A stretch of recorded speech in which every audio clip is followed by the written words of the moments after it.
Hi there, Michael Horn here. What you are about to hear is a conversation that Diane and I recorded with Siya Raj Purohit from OpenAI as part of our series exploring the potential impact of AI on education, from the good to the bad. Now, here are two things that grabbed me about this episode. First, I was struck by how much Sia uses ChatGPT in her daily workflow already. Yes, she works at OpenAI, but it has seemingly revolutionized her life. As she said, it's a massive productivity tool. From using it as a tutor to helping her figure out what projects to prioritize, what to learn, this is just part of how she works now. Second, I was struck by how much she's really on the ground level with universities, particularly professors, helping them figure out how to make it part of their workflow as well for teaching and learning, and how deep she is in specific use cases as a result, and how she sees this, frankly, as an important tool to free up teacher time, elevate student thinking, and the like. As the conversation wrapped up, I've also been reflecting on a couple things. First, what would it take for ChatGPT to be a massive productivity tool for me personally? And if that's the framing, what does it mean this technology can and can't be used for in education?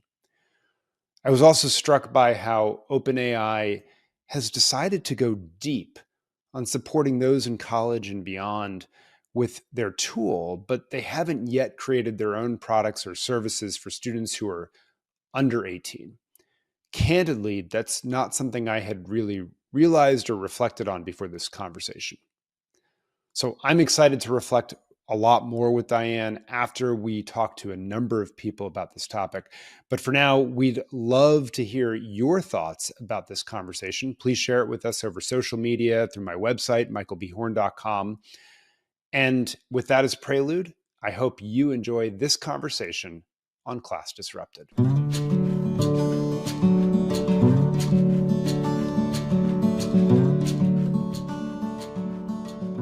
Hey, Michael. Hey, Diane, good to see you.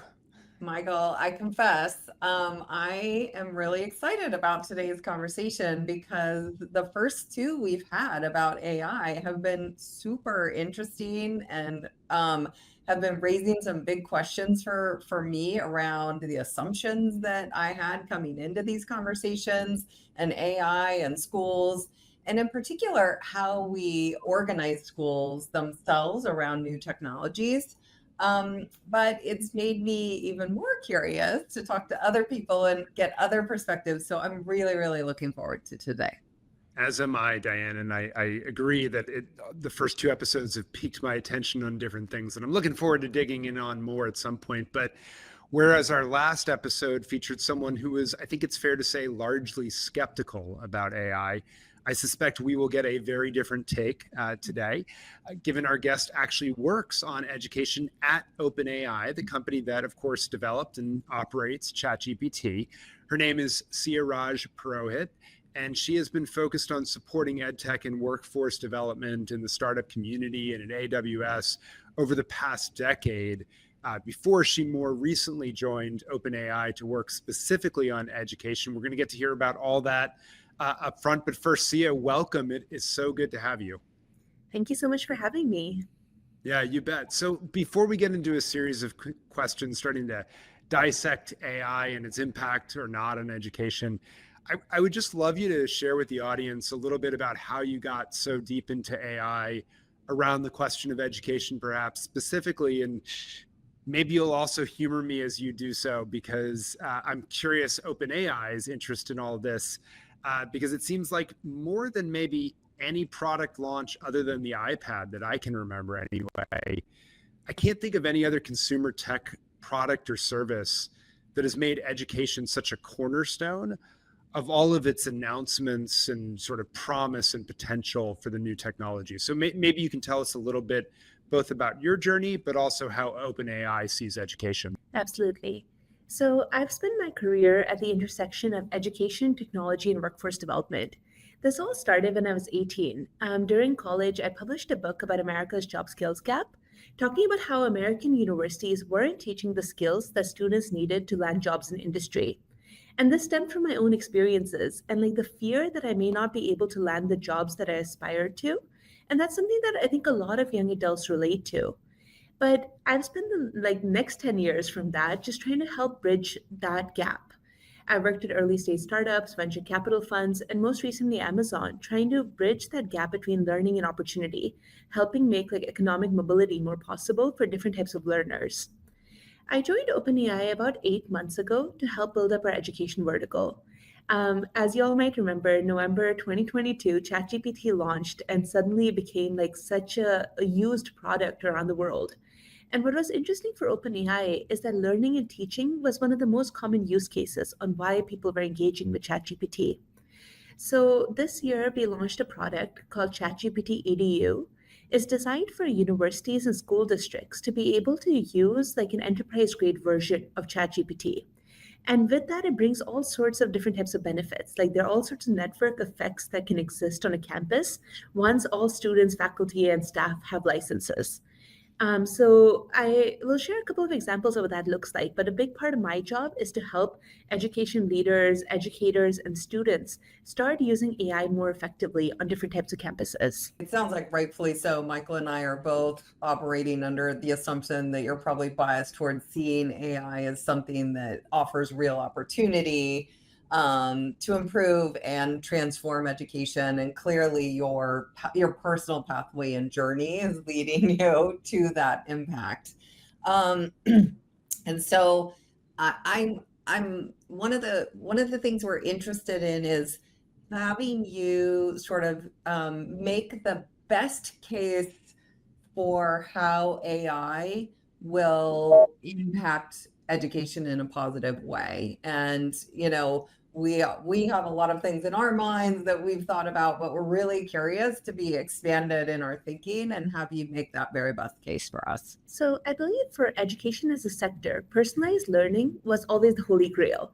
We always said that if we achieve that, we have made it. Like we have accomplished a lot of education goals with that.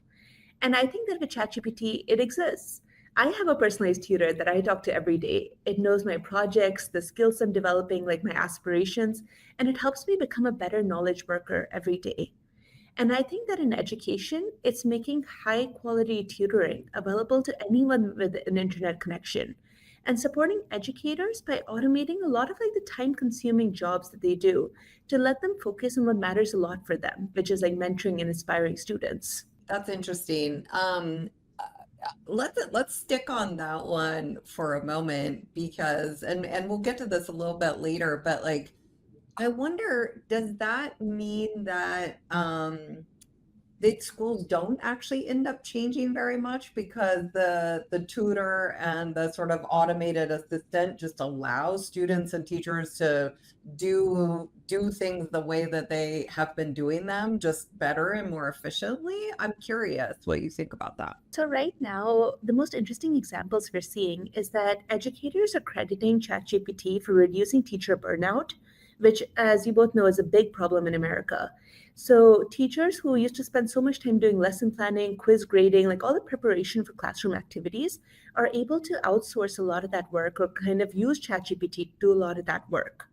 And so then they can focus on those classroom interactions and like the engagement within like different peers in the classroom, which I think is much more valuable. So as far as like the classroom dynamics go, I think that it is a big compliment in the way that it brings like personalized support and tutoring to individuals. But at the same time, I do think that there's still value in students being grouped with others that are of the same age as them, because then you develop a lot of social skills and you learn how to interact more. So I'm not of like the mind that like people should just do online school and have ChatGPT, because I think that social components becoming increasingly more important. Got it. I'm thinking back to your 18-year-old self who wrote a book, which we could spend a lot of time just even talking about that. But we've both written books, we know what it takes. We weren't writing them at age 18, I don't think. Nope. So, your whole premise there that like I'm not learning the skills that I'm going to need to be successful in the jobs that I want to have or the careers I want to have. How do you see AI and what you're doing with ChatGPT contributing, making that not true or improving that? What is the intersection there of your personal sort of passion? The reason I wrote that book and I felt so passionately about that, and I guess that passion still like is so deep in me, is because at first I thought it was a Sia problem. Like Sia was not able to be learning engineering skills to be able to land the job that she wanted. And then I did enough research by speaking with some really accomplished individuals to then realize this was actually a system problem. And the book was like my attempt to capture like the scale of this problem and also prove to myself that this is not just like a thing that I'm struggling with. And then I think the next part of that was like, how can I free other people from the struggle? And that's when like this journey to try to make economic mobility more accessible has become like my life passion. So I think the ChatGPT, one thing that it does really phenomenally, which I hope the students will take advantage of, is it helps elevate our thinking. A lot of times I share my thoughts on a project and I'm like, how can I elevate my thinking? How would a COO of a rocket ship company approach this? And it helps kind of expand my thought process much more. And I think while doing that, it helps us feel like less alone in a lot of these things that we encounter, a lot of the problems, because we can find the right examples, we can think bigger about this, we can find our own gaps. And I think these things are very powerful. Yeah. One of the things that's interesting about talking to you that I'm observing is when we ask other people to make the best case scenario for AI, it's a little bit detached from them. But what I hear in you is like literally this is what you're doing. This is how you're working every day. And so it sounds like you are a true believer. Am I missing anything, or am I hearing that right? So I used to work really hard at AWS, but I accomplish about 3 times more every day at OpenAI just because I have AI now. And I use it a lot to kind of up level myself, but also to up level the project outcomes I provide. Interesting. Awesome. I Well, this was gonna next say, question yeah. might be more challenging for you. No, well, it's a massive productivity tool for you, and I'm interested in like your book. There's this common theme, right? Like you used me search, as we would say, not just research around your book, and then you were doing the same thing with this tool because you're living it in terms of your like massive productivity boost. But I guess I'm curious, like the flip side of some of these things, because there's a lot of skeptics, as you know, about AI is might not even just like not have these transformational impacts, but also might undermine certain things. And so I'm sort of curious where you come out on some of this stuff. And I'll just name two, and then you can go wherever you want on it, which is one, you said in some ways it actually makes you feel like you have a companion alongside of you to elevate your thinking. Some people said that actually could be dangerous because maybe you'll be in isolation, right, and not feel like you have to connect with others. And then you talked about elevating thinking. And I think that's the other big worry that people have, is that it'll actually do the thinking for you, right? And we won't do the difficult, effortful work to learn about how to construct an argument and critical thinking and build knowledge so that we can analyze it and so forth and so on. And I'm just sort of curious, like, I kind of want you to steel man the argument and make the best skeptics take, but I almost more want you just to start to dig into these different use cases you've heard, the ones that I just named and others, and sort of talk us through how you think about them. Yeah, so let's first talk about the human connection piece. It's really interesting because a lot of educators come talk to me about like their own doubts and concerns about the future of their profession. They're like, will I still like be a teacher or educator given that ChatGPT exists and it's getting so good? And this question honestly surprises me a lot because the reason that I remember educators that have influenced my journey is because of who they were and how they made me feel and who they told me I could become, right? These are things that ChatGPT doesn't do because ChatGPT and AI know about me what I tell it, right? But great mentors can see things about me that I don't even know about myself. And I think that's a really important distinction. And I think that educators have this really unique opportunity in this era to double down on those things. They got into teaching to mentor and inspire and like find these connections. And now they have the opportunity to do more of that. Because if they can help increase the like potential or vision for more people, like that's like the true power of education. So I'm really excited about that. And I don't think that ChatGPT will replace human relationships. I think it's just going to become like a support system. So like the reason, like how I use ChatGPT on my personal career front is that I tell it like the things that I might want to become. Like this is like my 5-year goal, this is my 10-year goal. Can you create a really robust roadmap on how I can get there? And it gives me really like precise instructions as I join these type of organizations, publish this type of content, think about taking on these types of projects at work. It's really detailed. But what it misses out on is like when my manager comes in and goes like, hey, this is your superpower, you should double down on this, like forget like these type of strategic projects, like just hone in on this, what makes Siya, right? And that's what we need more people to do for other people. Super interesting. Talk about the other part of this. You mentioned elevating thinking, giving you a personal roadmap. It's amazing. Again, the other fear that I hear a lot of is people say, well, it's actually going to cause people to not do the effortful work to actually learn or even, get to the questions that you're able to ask of it. How do you think about that concern? I think educators need to show more about what an extraordinary outcome looks like. And we need to just be able to showcase what like amazing end products look like in different verticals and different domains. And the reason for that is that if you give a generic input to ChatGPT, you'll get a very generic output, which a lot of students are realizing because they're just like, okay, I'm going to plug in my homework, get a very generic output, submit that. And that's not what professors are looking for. So I think one of the most creative use cases I've seen is a professor at the Wharton School. He always had an essay as a final submission for his MBA class. And he says, he's like, what is the value of an essay? The value of an essay is not necessarily in its output, but in the conversational skills and critical thinking skills that go into getting to that output. So now he requires the students use ChatGPT. He's like, they are going to use it anyway, might as well make it a requirement. And now he measures the number of prompts they use to get to an essay that they're really satisfied with. Some students are so good at prompt engineering that they take like 2 or 3 prompts and they have a really good essay. And some students go back like 18 or 19 times to get to a good essay. And he uses that as their ability to clearly articulate what they're looking for, which he thinks is a really important skill.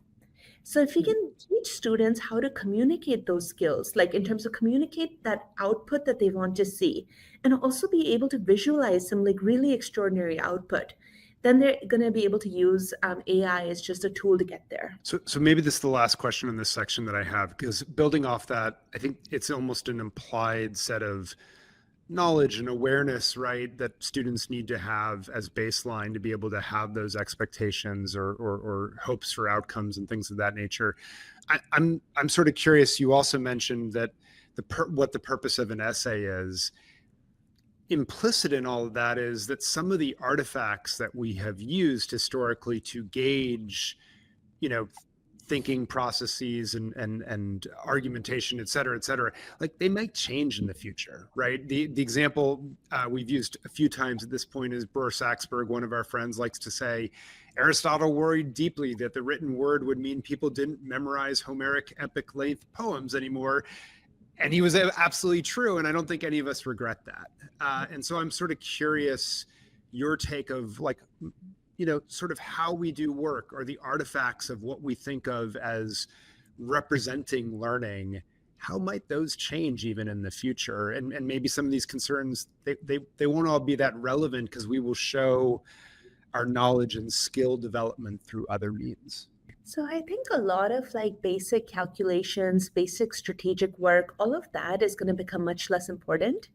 I think a lot of listeners would probably relate when their teachers told them they wouldn't always have a calculator around, so they needed to learn like basic math early, right? And now we do. So it's just like these kind of like the basic elements of strategic thinking, I think, are gonna be less important than they used to be. But the things that are going to be more important is like critical thinking, but also emotional reasoning and the ability, like emotional intelligence, to be able to take these outputs and make sure that they match the type of persona that you're serving. So right now in my current role, I do a lot of like, I guess, partnerships and BD work and those kind of things. And yes, I use AI to create the different types of documents and slides and those kind of like assets that we share.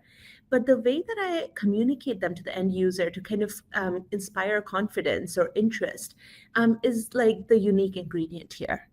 And we need to be able to teach that So when the strategic work, like as our reasoning models get smarter and do more of that strategic work, that human element helps people distinguish their work and stand out. Interesting.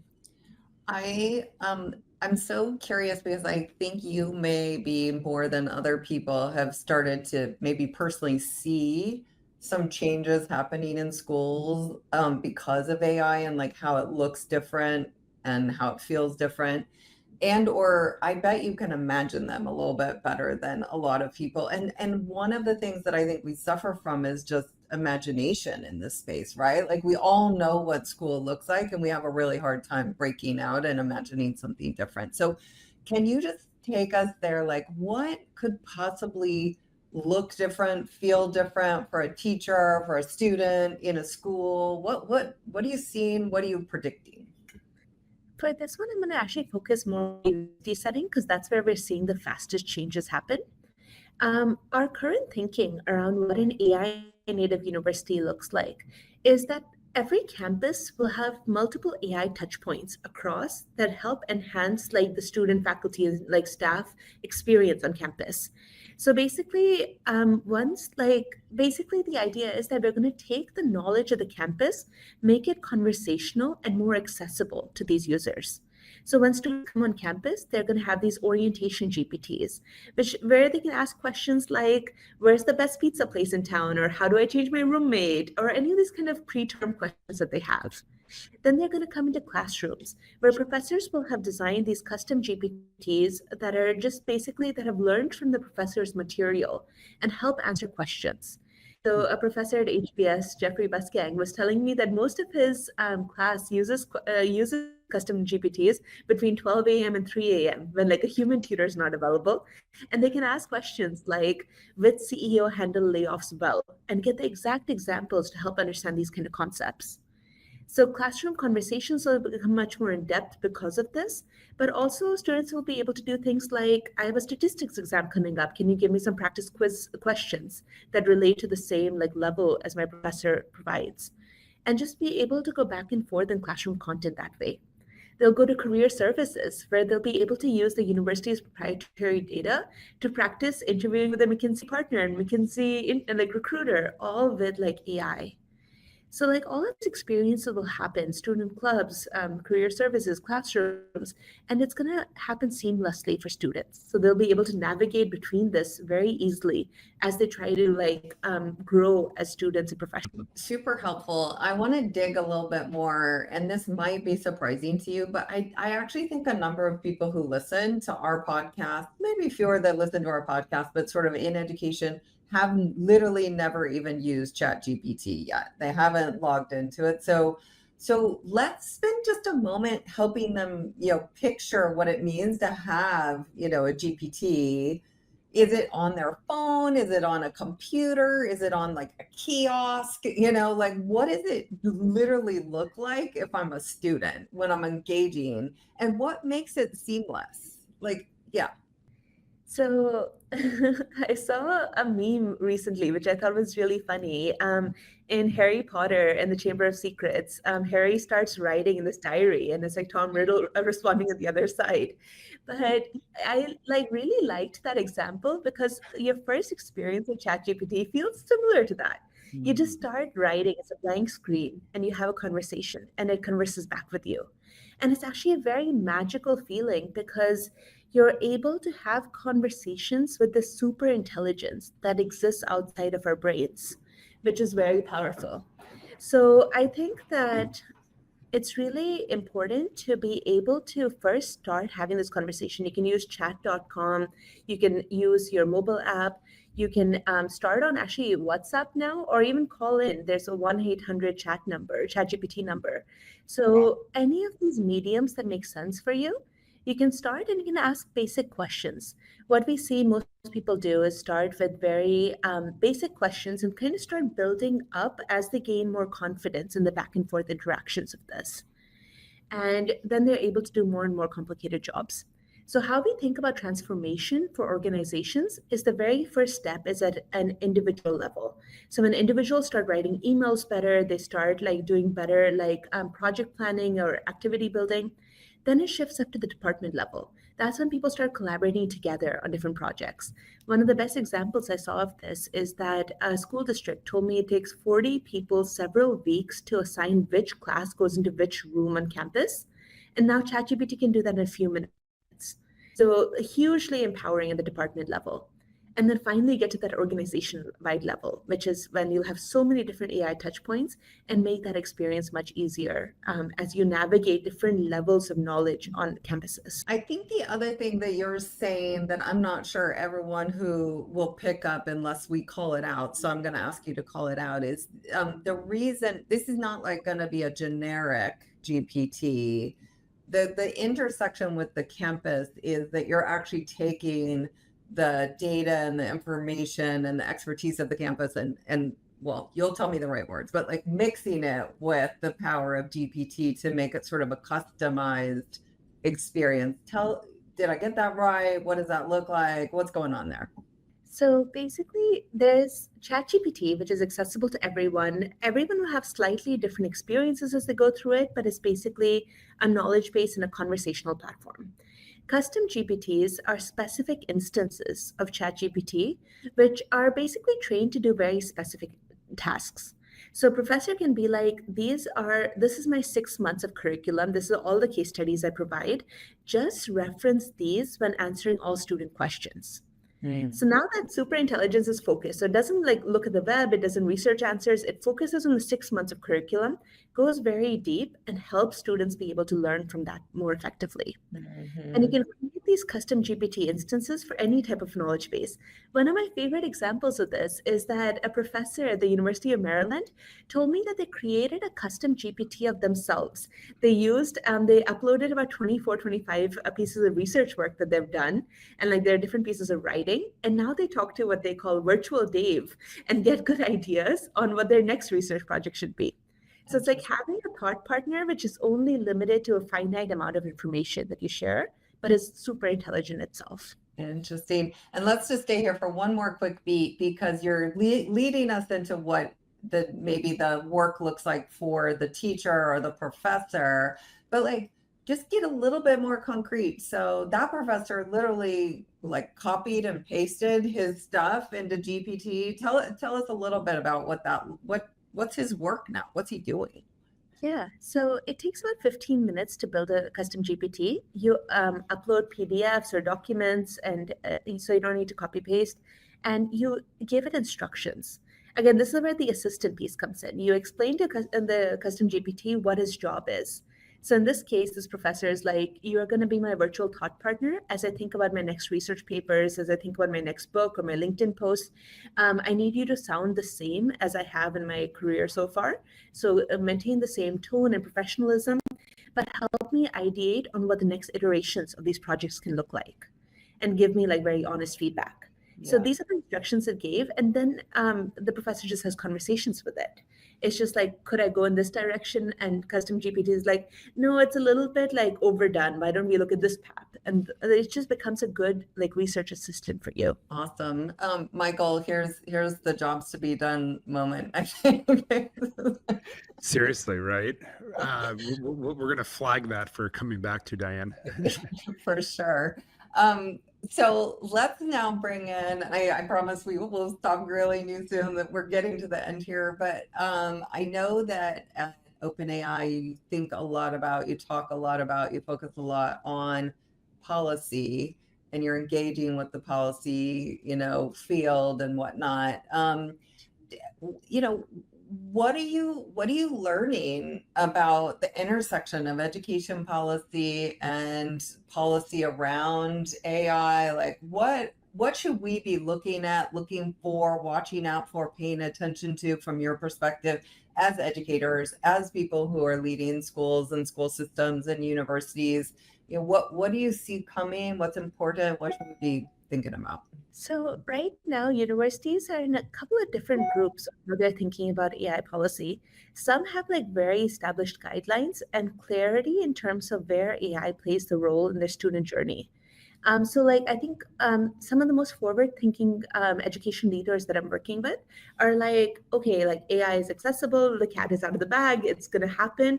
And now I need to think about how I change my curriculum at the university to be able to use AI and help students prepare for the future. And like the best examples of this is Harvard Business School. Like there's a professor named Jake Cook who teaches a digital marketing course, and he has mapped out what a digital marketer's journey looks like now in the profession, and like the 7 different jobs that a digital marketer does, and where does AI enable each of those jobs.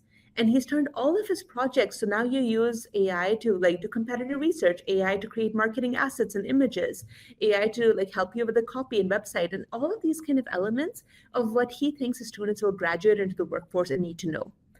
And like policies that enable this kind of forward thinking nature are really helpful for students because then they go into enterprise and have ChatGPT enterprise and actually are able to use that effectively. And then there are other institutions that I think are still trying to figure it out. They're concerned about how it might change their former assignments, how they can't use the same kind of syllabus they might have used in the past years. And a big part of our job right now is to help kind of showcase these examples of the forward thinking institutions and help these other universities learn and kind of grow their own thought process. At the end of the day, universities are the ones best suited to make these decisions for their students because they understand them the best. And it's so interesting because when you like speak with a state school, you realize they care a lot about like navigation of tools and being able to help students find the right information on a campus that has 50, 60,000 students. Whereas small liberal arts schools are just like, how can I help the student be able to voice their opinion more effectively? And all of these things have AI solutions, but it's universities that need to kind of figure out what they want to become and how AI can help with that. I could ask 27 more questions, but I'm going to ask Michael to rein me in and either wrap up with something or. No, I think this is super helpful, Siya. I guess my last question is, you're clearly spending a lot of time with colleges and universities. Are there others in the OpenAI team? Are you spending similar amounts of time with K-12 institutions, or how do you think that's going to evolve over time? Because clearly it seems like the colleges and universities are not all, as you just said, but many of them are wrestling with this yesterday. Are you seeing similar movement among K-12 schools and districts, or not? In which case that also tells us something. They have a growing number of K-12 customers, but the big caveat is we don't have an under 18 product right now. So it's not for students. It's for like the teachers and staff members in K-12. Gotcha. Okay. Super helpful. All right. Well, let's maybe wrap up there. Something we love to do, Siya, though, before we let our guests go is wonder what else you're reading or watching or listening to outside of your day jobs. And so maybe ChatGPT has recommended you reading lists or watching lists, but I'm just sort of curious one thing outside that maybe you could point us to. It's interesting you say that. I've actually been asking ChatGPT a lot because for book recommendations, because I think it's very magical when you find the right book at the right stage of your life. And I want to see if ChatGPT can help make that happen more often. It's mixed results so far. Okay, good to know. One book that I'm reading right now, which is super fascinating, is called Say It Well. It's written by one of President Obama's former speechwriters. And he intertwines like how to be a good public speaker with the stories from President Obama. And it's just super fascinating to read about how like the things that President Obama slipped on in different talks, which make him much more human and accessible, but also like the ways that he thought about providing great speeches and connecting with audiences around the world. So I'm finding the book really interesting so far. Very cool. Awesome. That's what great. About you, Diane? For sharing. Okay, well, I am going to turn to TV because we've been talking so often. I've exhausted all the books I'm reading right now, and I'm a little slow on this one, about a year behind. But we just watched the series on FX, Shogun. And I must say, I was a little skeptical going in. I was a young kid when the book came out and then the mini series on TV. And I was like, there's no possible way this could be done well or without some real issues. And you all may know, it's won 18 Emmy Awards, the most ever for a single season. It's truly extraordinary and really thought-provoking. Yeah, highly recommend. So I was going to say, you could imagine it winning awards, but someone who'd read the books being like, it still didn't quite deliver, but it delivered for you, it sounds like. Well, and I never read the books or watched the original series. Oh, okay. So, okay. But I just had this image in my head, and as I understand it, the current version is very different from the old ones. But it's great. Very cool. It's been teasing me for a while, so that is a good endorsement. For mine, I guess I want to say like the NFL football playoffs or Australian Open, but I feel like that gives away when we're recording. But too late, I've given it away. But I'll give you one other. I've actually really been enjoying, or I enjoyed, because I finished it in a day, a book recommendation that one of my daughters gave me. Or she actually ordered me to read it. She had finished, it's called The Girl with the Secret Name by Yael Zoldan, and I'll apologize if I've mispronounced her name, but it's a historical fiction, takes place during the Spanish Inquisition, and it was fascinating. It was a history that I knew at a high level, but not with any depth at all. I will say like literally zero. And so my daughter was teaching me quite a bit. It was fun. So that's mine. I love when that happens. Yeah, no, I know you've had that experience with Rhett giving you many recommendations. So now maybe this is the first of many for me, but let's wrap up there. Siya, huge thank you for joining us, for shedding light on this topic, for sharing, frankly, how you are using it in your daily life, to both on your learning journey, but also in your work itself on a day-to-day basis. So really appreciate it. And we hope you'll keep staying in touch so we can stay ahead of the curve as well alongside you. But huge thank you. And for all of you tuning in, we will see you next time on Class Disrupted.